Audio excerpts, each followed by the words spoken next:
Well, welcome. Great to have everybody here. We're going to be, as I mentioned, through the summer, we're going to be hitting some, doing a few lunch and learns. We've got kind of busy family schedule of being in lots of different places, so we'll be filling in between those and probably doing some at different time zones to maybe see if anybody's interested on the East Coast during their lunch or the West Coast, or maybe some in better times for Europe. So thank you all for coming. We're going to be talking about agile teams and hybrid work. And I think that's something we're probably all kind of experiencing in one way or another, either in our own working, where we're working, or with other companies and places that we're interacting with. So let's dive into that. When I think of the term hybrid, I think of mythical beasts. So this, here's one mythical beast. This is the Chimera. Chimera. I may be pronouncing it wrong, but it's a lion and it's a goat. You can't see the goat very well. This is on a postage stamp. This is actually a drawing of a bronze statue. It's kind of hard to get a good angle of it. The goat's got its tongue out and there's a snake as the tail. It's these three things together. And this represents like evil and bad, things not working well together and stuff. And in Greek mythology, the Chimera was eventually killed by Bellerophon and riding his winged horse Pegasus, and because the Chimera was destroying countryside and doing all kinds of damage and stuff like that. Chimera. Okay, thanks. Appreciate the pronunciation. Okay, so this is one hybrid beast, right? This may feel familiar when we hear the word hybrid, but here's another hybrid beast. And this is the griffin. And the griffin generally represented all that's good, right? It represented the guardian against evil. As a matter of fact, the medieval church used the griffin in a lot of its iconography to represent Christ, because it had the dualism of Christ of having being from heaven, but also being fully God and being fully man. So the griffin, as far as being representing something with hybrid, is kind of the opposite of the Chimera, and or Chimera. I think I'm saying that right now. I'll have to look it up and actually listen to it. I should have done that before I did this. And what I want to ask you is, which mythical beast best represents your experience with hybrid work? Is that the Chimera, which is like a monstrosity of all these things together that don't actually represent what you want, or the griffin? I think I spelled it differently here, but the griffin, which is like it makes everything work smoothly, a guardian against evil. Which represents your experience with hybrid work? Excuse me.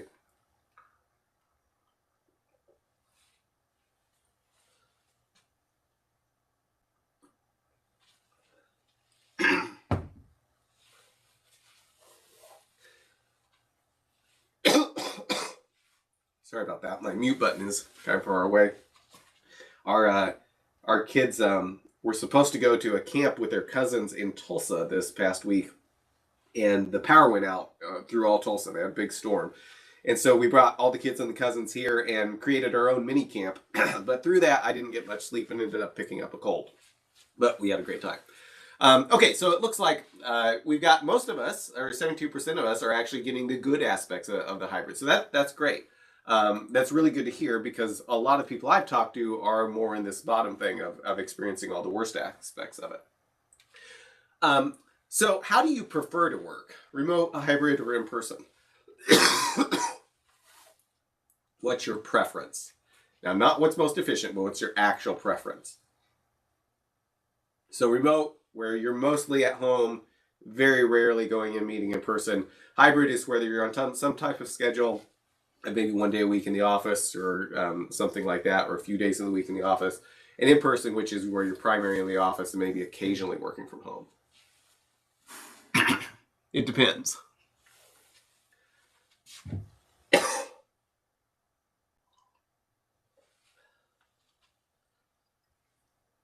Okay, so it looks like the majority here really would prefer working at home, and that makes sense. I fall in that camp too. Well, I like the remote with in person maybe once a month or something like that. Totally, Taylor's a people person, so she wants to be in person.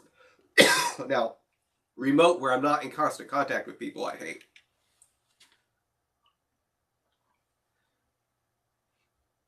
Yes, it depends a lot on the culture. That's a good point. So what do you feel is the most efficient way to work? So now this isn't what you like or what's comfortable. What's more efficient in terms of what lets your teams deliver?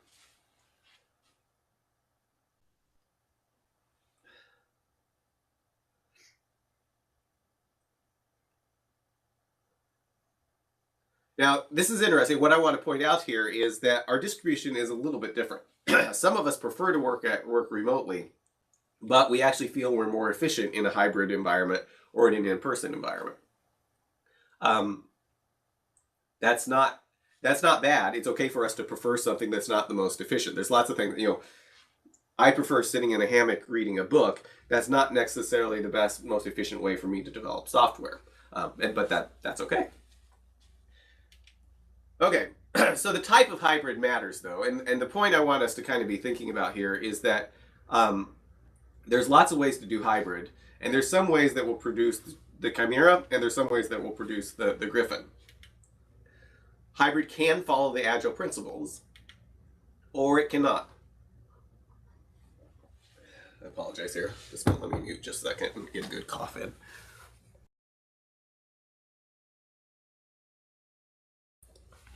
Sorry about that. I was speaking just fine earlier. Okay.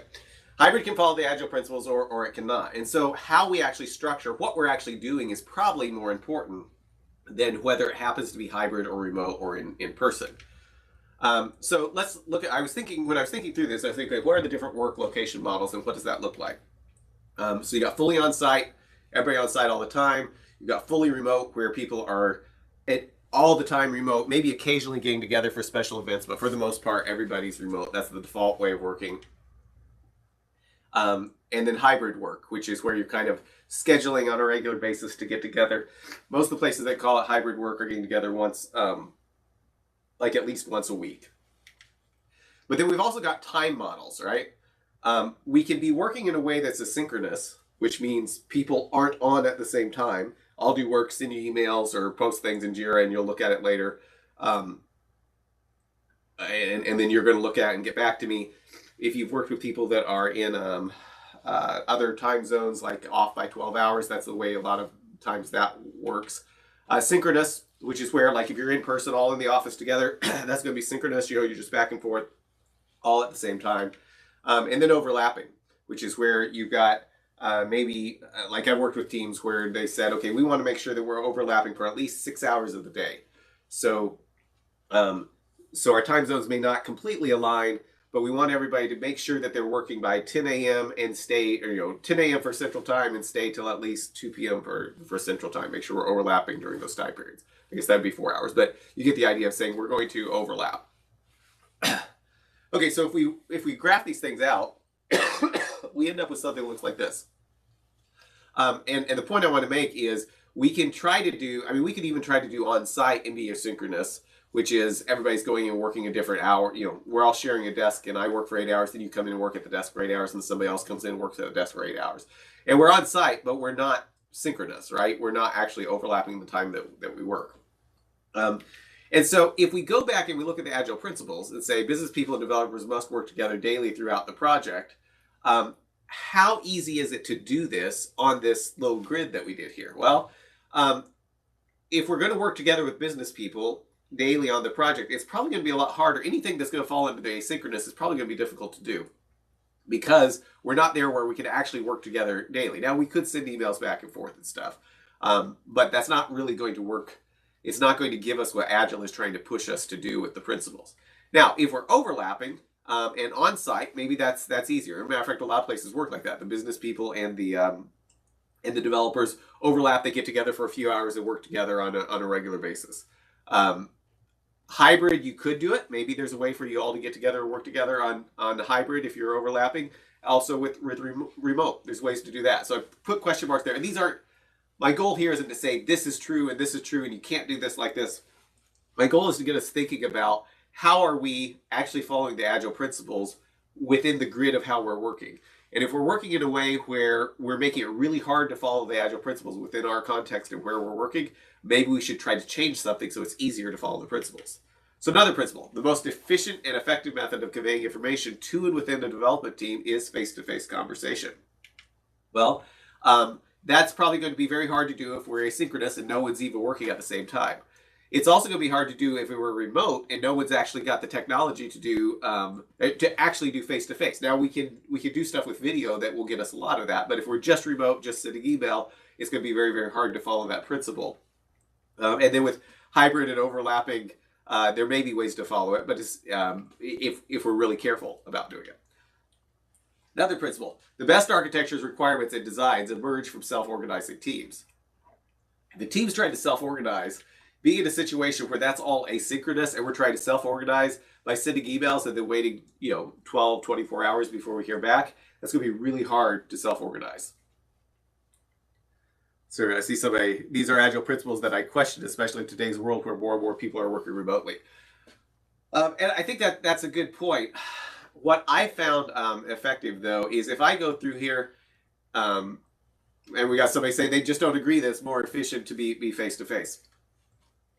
My experience has been on Teams is that people are just working completely remotely. Like, I've seen people try different things. I've seen teams working extremely remotely where they're just pinging each other on text messages and stuff like that. And I've seen teams do well with that. I've also seen teams that they get on and they don't do video. Like, they don't do face-to-face. They're remote. They're not doing face-to-face. They can't see each other, but they've got an audio channel up and they're talking, working. And that I've actually seen outperform the direct messaging to each other because there's that real-time aspect to it that's even more real-time than the text messaging. And it's faster. It's not as much of an interaction because you can talk while you're doing things.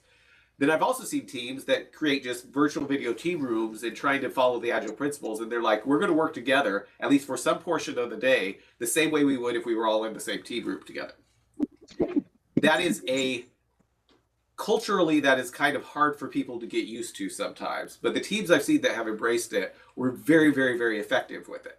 Now, I've seen teams embrace it that weren't effective because of other principles that they were struggling with, but it's the most effective way I've seen of people working remotely. Now, your experience may vary, and I'm not trying to say that just because I've had this experience, but I have seen it in enough places that I wouldn't discount it right away. It's a hard thing to get people used to doing, but most of the teams I've seen that got used to doing it are like, I've had some people tell me, I hated you when you were making us do this. As a coach, I was coming and saying, let's just try this. They said, I hated you making me do this, but now that I'm on another team that doesn't work like that, I can't stand it. And I'm just looking for some way to get back to that level of interaction because that's how I felt I was most effective and most productive and felt best about working. How comfortable something is initially is not a good indication of how effective it is. So this is something I was thinking about. So my daughter does, both of my kids do a lot of swimming. And my daughter does her freestyle is very beautiful, very, very smooth. It is like the complete opposite of what it looks like when I'm trying to do the freestyle. But she didn't start out like that, right? She started out when it was very uncomfortable. If she had decided that freestyle is not an efficient way to move through the water just because when she started out it didn't feel as efficient, she never would have gotten over that hump where it became a very efficient, very smooth way of doing things. And I think a lot of times it's easy to take an Agile principle that says, oh, it says face-to-face communication is the best way to do it. We'll do a video team room. We've tried it for 2 hours. Some people don't like, it's uncomfortable, so we're just going to shut it off and not use it. While we don't want to discount how people feel, we also want to recognize that there's some things that take a little while to get used to. And if you never get to the point that you get good at what you're trying to do, and being on video is one thing that takes a while to get used to. So question, does your way of working support following the Agile principles? Looking at some of the comments here. Does your way of working actually support your Agile principles? So how well do you think your way of working, on-site, remote, hybrid, whatever you're doing today, how well do you think it enables following the Agile principles?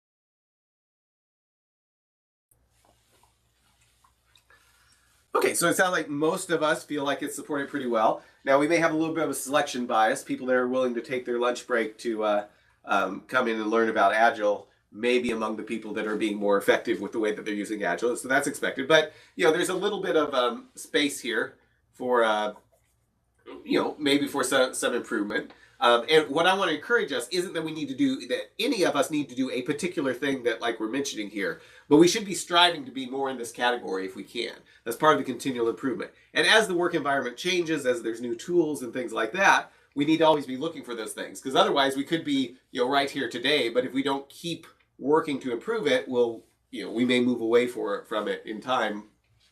We may move away from what's actually optimal for us. So another thing in thinking about how we work remotely, so this is a handsaw, right? You got one person there using the handsaw going back and forth. If two people try to do this together, it's probably not going to be very effective, right? If I try to stick my hands in here, I'm more likely to get hurt than I am to help. On the other hand, when I grew up, we had one of these grew up on a very old farm that was, I think it was my great grandparents had homesteaded, and there was a saw like this there. And my friends and I would go out and we would go try to cut down a tree. Now I couldn't take this. I remember the first time we cut down like a 12-inch tree, and it was very, very exciting because we had done it by hand. But I could not take this out and do this by myself. I needed to have a friend there. If I go out there and I try to start doing this by myself, it doesn't work, because this tool is made for two people to use. It's much more effective for two people to use this tool than one person. It's not like one person is only half as effective as two people. It's like one person can't do much of anything, but two people together can actually cut down a tree pretty fast with this. But that one, well, probably. It looks a little bit rough, but probably.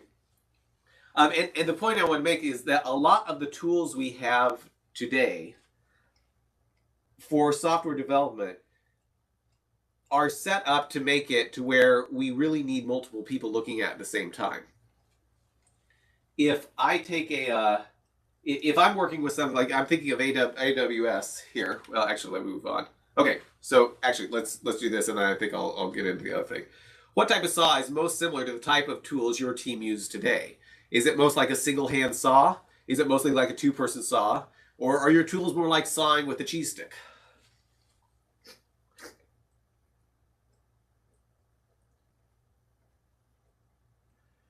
And the big point I want to make here isn't that something's right or wrong, but that there are tools that we use that are much more effective to use if we're collaborating together.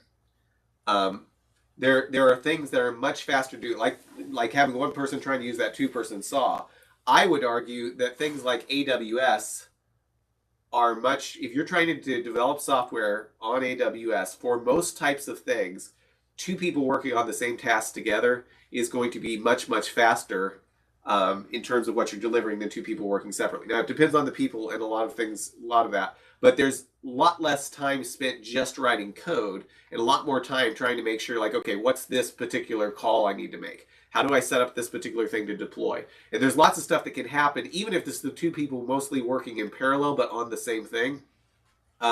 So I would actually suggest that we may be thinking here and see how many people think it's a single hand saw, that a lot of the stuff, if you're deploying to the cloud and using a lot of those tools like Docker and different things like that, those may be more of two-person saws than they are like single hand saws. It depends on a lot of things, but it's really easy to overestimate how effective it is for people to work in parallel on separate things and not see the value, see how much faster it is when you've got people working together.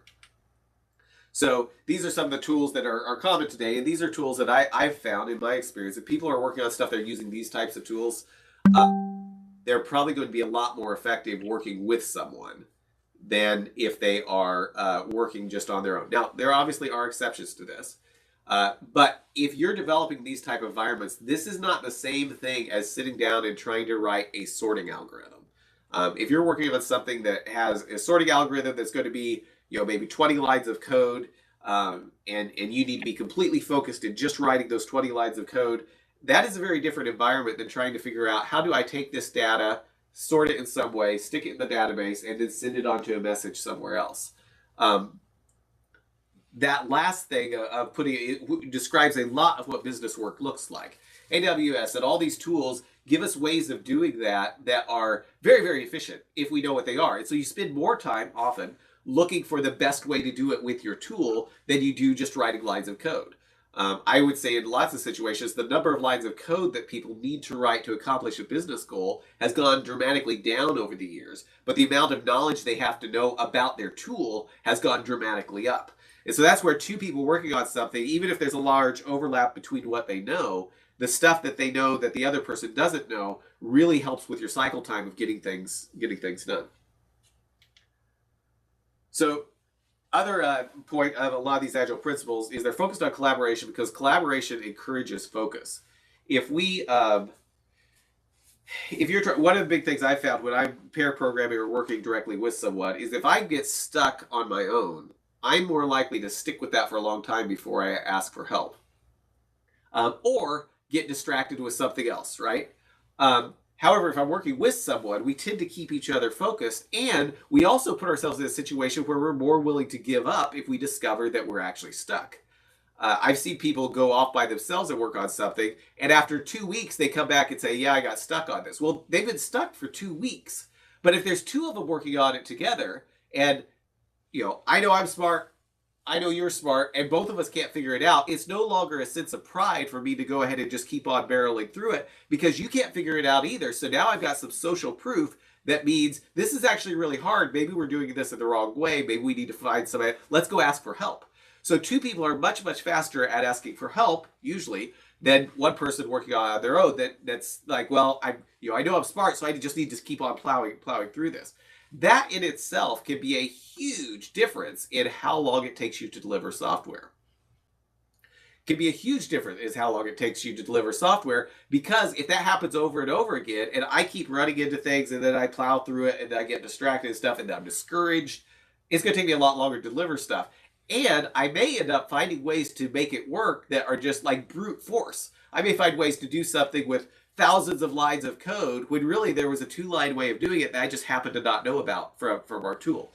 So this collaboration is really a really big deal. I'm going to try to do a session here. We need to practice a few times to make sure we've got it worked out, but with my 13-year-old son, and we're going to try to do some pair programming just to show you what that looks like on a simple algorithm. So that will probably be coming in the next few months.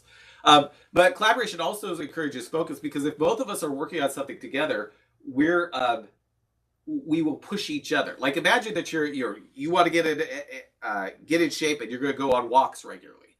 Well, if you're just going by yourself, now some people just like being by themselves and maybe that works well. But for a lot of people, if I've got a buddy I'm going for a walk on, I'm much more likely to go a little bit further. I'm much more likely to do it on days where I don't feel like it because I'm working with someone now. So here's an example of me exercising on some of our exercise equipment with a buddy that's helping me stay focused on what I'm trying to do here. So here I'm exercising, and then I've got my accountability partner right down here who's walking along with me to make sure I go ahead and walk. And together, now, Bella, our dog, will walk a lot farther if she's walking with me than if we just tell her to go get on the treadmill. I'll walk farther because I'm like, I need to give my dog some exercise. Let's see, can I do that again? Play it one more time in case it didn't show for some people. So that's it's been a huge deal being able to get her on the treadmill because if it's raining outside, and she could go a lot faster than that, but that's just what I had a video of. So, but keep this in mind though, together, even though it's my dog that I'm collaborating with on walking, it still helps me do more stuff that I would be able to do on my own. Okay.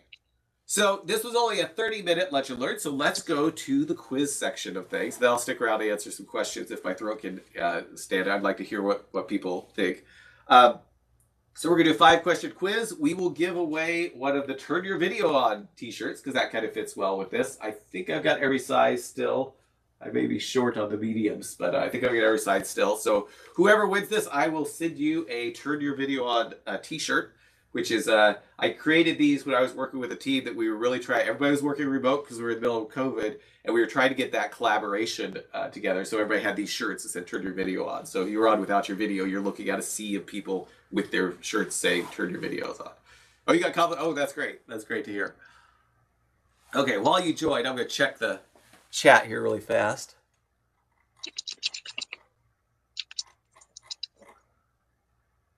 I like this comment here that asking for help is a key IT skill.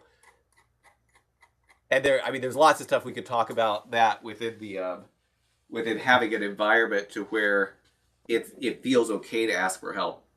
And if we're both collaborating on something, it's a lot more comfortable for me to ask for help. I was working with a team that was they were working remote, but they were working with that, I get assigned something and I go and work for a week, just heads down and come back with it. And these people they were very, very smart, very, very skilled, and they would deliver, but often through brute force. And the quality of our code, once we started saying, okay, we're not going to touch any code unless there's a pair of people working on it.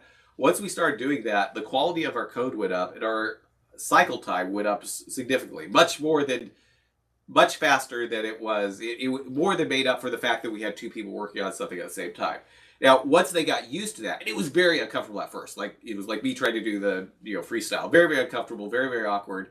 Once we got to the point, though, that it was comfortable, we then kind of relaxed that requirement. People would pair when it was effective, but there was something that was like writing the algorithm where it just needed one person or is more of copy and pasting stuff. They'd work on those separately. But it took making it required to get people over the hump to where they were comfortable with it. And then we had kind of the best of both worlds. Okay, so the quiz. Let's go. Which mythical beast do we want hybrid work to be like? Do we want it to be like the griffin, the chimera, or the two-headed sloth?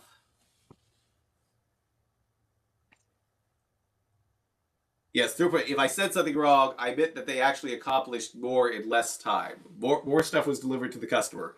I may have said something incorrectly there. Thanks for noticing.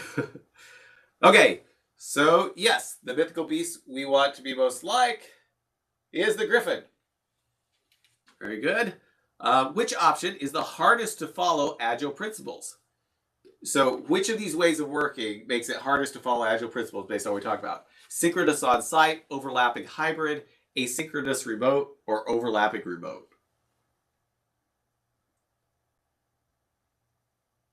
So yes, it's the asynchronous remote. If we aren't working at the same time and we aren't working in the same place, that's probably the hardest way to actually follow the Agile principles, because a lot of the principles require or push us toward having collaboration that would be hardest to do in this type of situation. Mark said that modern tools like AWS, Azure, Docker, etc. require more what to be used efficiently?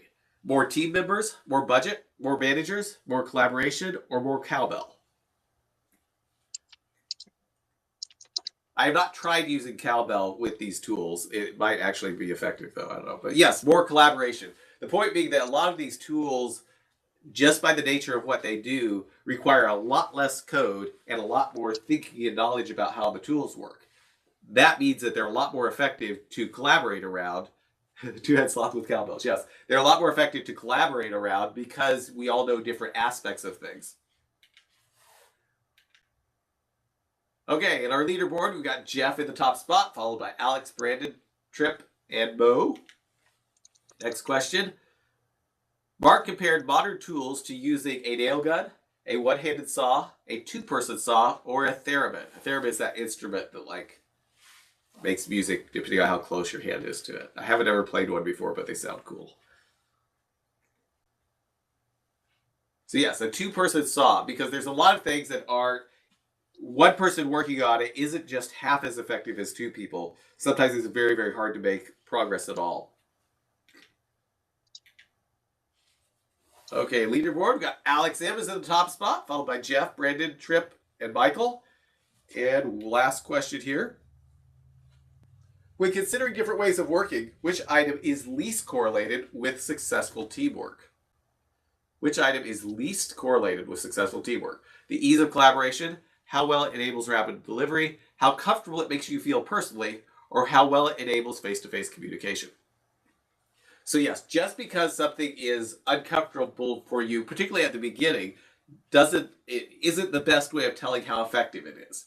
Now, if it makes you completely shut down and a nervous breakdown from doing it, if we say we're going to work and everybody's going to be on a glass floor 2,000 feet above a deep canyon, there are some things that maybe make you very uncomfortable and maybe would. But for the things we're talking about, just because something's uncomfortable when you start with it, it may just be a matter of getting used to something new. There's lots of situations where, like I mentioned with swimming, where something isn't comfortable at first until you really learn how to do it. And once you learn how to do it, you own it, and it's not an uncomfortable thing. Public speaking is another big thing like that. Okay, and it looks like Alex in takes the top spot. Congratulations. Followed by Jeff, Brandon, Tripp, Dustin. So Alex, send me an email. We will get you a shirt headed your way this week. So I wanted to cover, just leave you with a few images in your mind. So we want to be more like the Griffin, less like the Chimera. Modern tools may be more like one of these two-handed saws, to where you're more than twice effective with two people using it, because one person trying to push out just doesn't work very well at all. And there are some things that may make us uncomfortable at first that become very comfortable once we get used to it. And we don't want to deprive ourselves of something that would be very, very effective and easy for us just because the learning stages of it make it uncomfortable. So that covers today's 30-minute whirlwind. It looks like I'm over by 2 minutes. I'd love to hear any questions, comments that people have. What do you think? Or what are you running into? Thank you so much for coming, and be watching for another invite coming up in the next few weeks. I'm not sure when the next one's going to be. I need to check our family calendar. But thank you so much for coming. Any thoughts or comments? Thanks, Mark.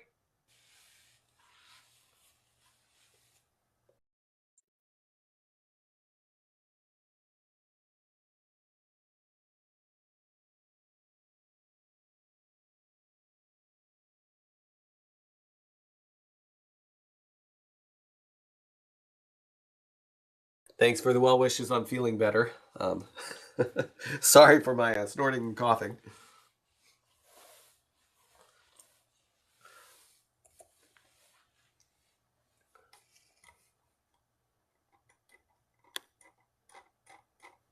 Look back through the comments here.